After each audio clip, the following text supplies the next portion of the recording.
Well, welcome, welcome, welcome. I am here to introduce you to a dear, dear friend of mine today. And so, Indy, I met online, as I have met so many wonderful people in this world. And Indy is a survivor, and she is a coach, and she is just an incredible voice and brain. She's got lots up here. I learn from her every time I talk to her. And we are just gonna do a little bit of an introduction, and then invite you to another opportunity. So, Indy, why don't you go ahead and tell us a little bit about yourself? My name's Indy. I am a certified trauma recovery coach and actually trained through lots of different organizations around trauma-informed care and compassionate practices.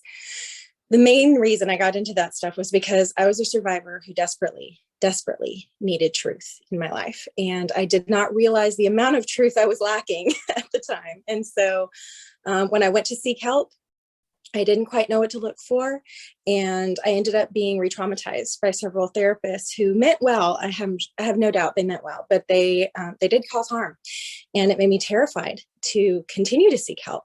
And so, for me, as I did find good help, safe help, and I began to do my own healing work, I became very convicted that other people needed this, that other survivors needed truth, needed help, needed safety with people who understood what they were going through, just like I did. And my hope in getting all those trainings over the past several years that I've been doing my own recovery work, because I'm still in recovery. I know you are as well. Many of us are still doing the work of recovery as we're training, as we're helping others, because we feel the desperation of our community. We feel the desperation. We're connected to that pain that we were in. We were feeling so overwhelmed and confused. And so it really drove and catalyzed me immediately beginning trainings. Once I got just a tiny bit of ground in my healing, I started chasing after trainings and education so that I could help others not go through the same hurtful and painful process that I did, just trying to look for somebody. Yeah, I think that's what drives many of us is the thing that we didn't have, the thing that we were lacking and a deficit we want to now give to others.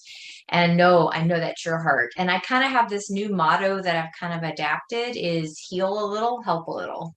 Heal a little, help a little. And you and I have talked at great lengths about this myth that as long as you're, experiencing triggers that you can't help people. And we say that's not truth. It's not truth because triggers basically are emotions and memories. And we're going to experience emotions and memories for the rest of our lives. And so if we waited until we were completely trigger free, we'd be in heaven and we wouldn't help anybody. So we both have a very strong sense of self-awareness. And we both know when we need to take care, of ourselves and dig deeper and, explore the help that we need. But we also both have been harmed tremendously by counselors or coaches or biblical counselors who did not know what they were doing. So do you care to share any specifics? For me, it was a lot of just being handed read this Bible verse, think on this, pray more, submit more, try harder, he'll change. There was a lot of that was fed to me when I was actually in the throes of incredible amounts of PTSD, which I would now refer to as complex PTSD. So do you have a similar story to mine in that regard? Oh, absolutely. I believe I've had PTSD since I was a child, complex PTSD and developmental trauma, as many survivors do, right? Because many of us who end up in the abuse recovery community, we were there because of our marriages or our spouses' behaviors towards us. But what we learned down the healing road, is that, those of us who were raised, and the ACEs study, the Adverse Childhood Experiences study, demonstrated this very strongly in their research, the largest health study ever done in the United States. And it was about trauma. It was about the impact of trauma on the brain, the body, the futures, the life choices, the behaviors, all of those things of people who experience developmental trauma. Right. And during their childhood, abuse during their childhood, even just painful things like having family members who had mental illnesses. It doesn't have to be any one specific thing. It's anything that causes intense distress that overwhelms the nervous system's ability to feel safe. Yeah. And triggers just tell you're a human with a nervous system. Yes. Like we want to feel. There are seasons and there are times where dissociation can be a gift.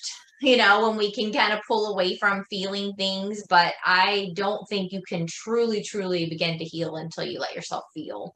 And it's hard work and it's exhausting work. And we want our aim, and what we're about to do in our next interview is just to give you some tools to know like what to ask for and what to look for, so that you can decide if a source is safe, if a coach or a counselor really knows what they're doing. Now, are any of them going to be perfect? Of course not. Of course not.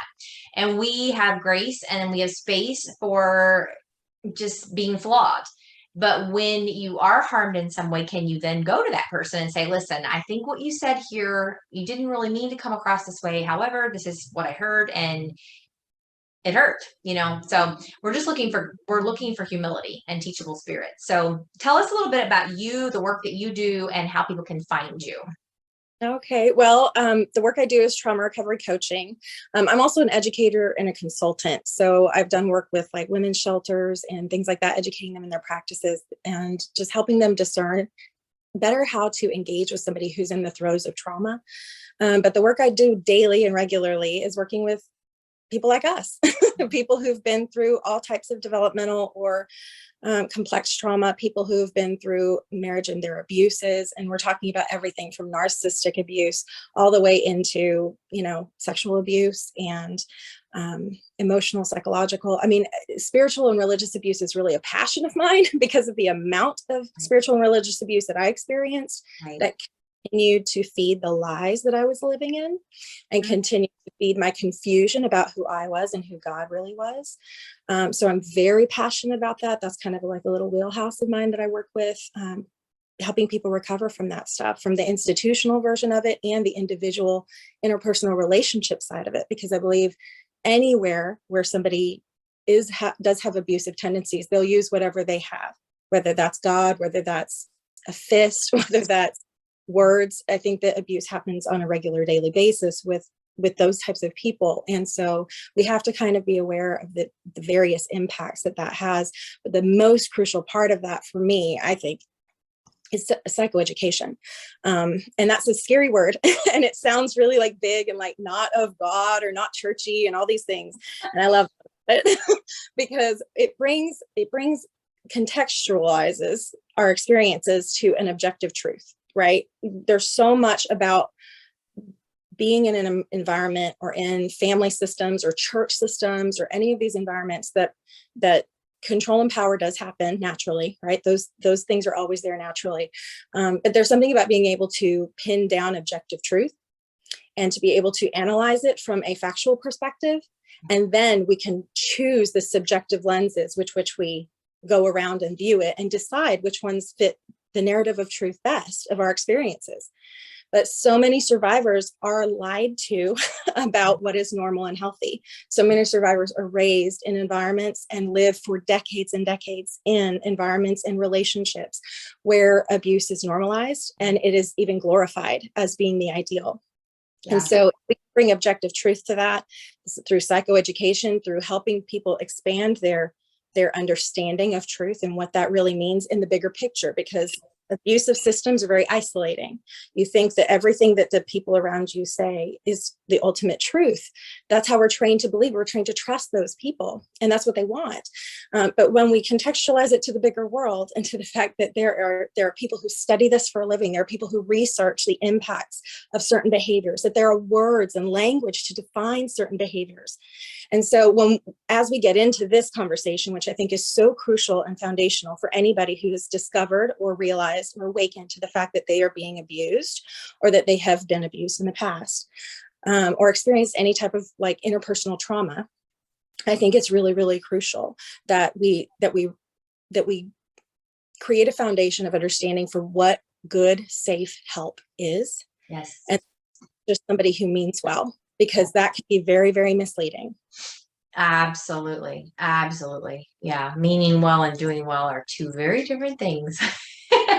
And we, because of what we've walked through ourselves, we are both very passionate about helping people. We started to create this list together, and then I started to create a list inside of Held and Healed. And it's just like, the reason I haven't done this sooner is because it's such a big topic.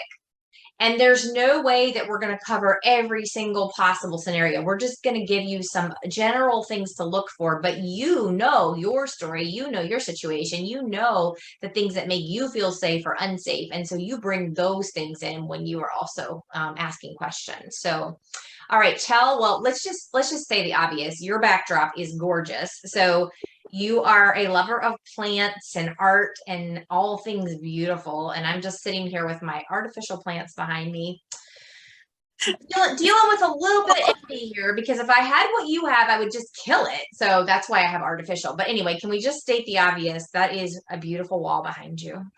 Thank you. And this is like the essence of ND for anyone who doesn't know her. This is just her and a screen. So tell people where they can find you online. Yeah, so you can find me on all the socials, of course, at indiesozo.com. I have a website up. It's not super fancy yet. All right, it's okay. Functional over fancy. Yeah, functional over fancy. You can find me at indiesozo@gmail.com, or you can find me on Instagram, Facebook, Twitter. I'm on all of those.